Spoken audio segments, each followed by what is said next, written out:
About going forward. In general, until you learn a little something more, in general, do not go over the arm, okay?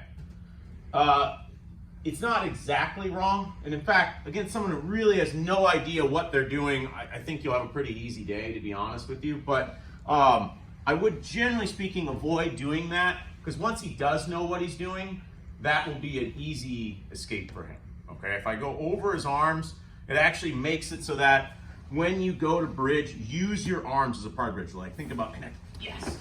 It's not very hard for him to knock me off of it, okay?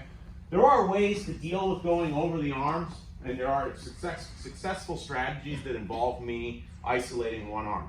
But in general, I would consider it, until you know how to utilize those, as a general rule of thumb, don't go over an arm. Try to always stay under his arms, okay?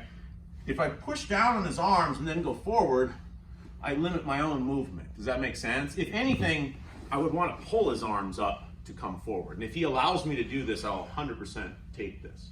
I will always take this position if he's going to give me that position. Does that make sense? So, now, let's assume he's at least moderately capable. So, even if it's like this or whatever, I'm not getting that easy ability to come forward. Does that make sense? Like, so I'm largely over his hips. I'm here. If I can't connect my feet, they just, no, it's okay.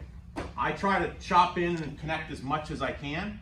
Oh, I'm not sitting on him. My tailbone is off, okay?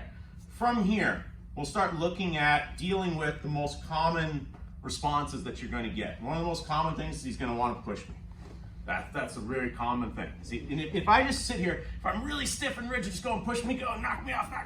Yeah, it's not too hard, okay? Be really rigid and just see how easy it is for someone to push you once you go rigid, okay? It'll be exceedingly difficult, exceedingly easy for them to do that. Give that a try. 1, 2, 3.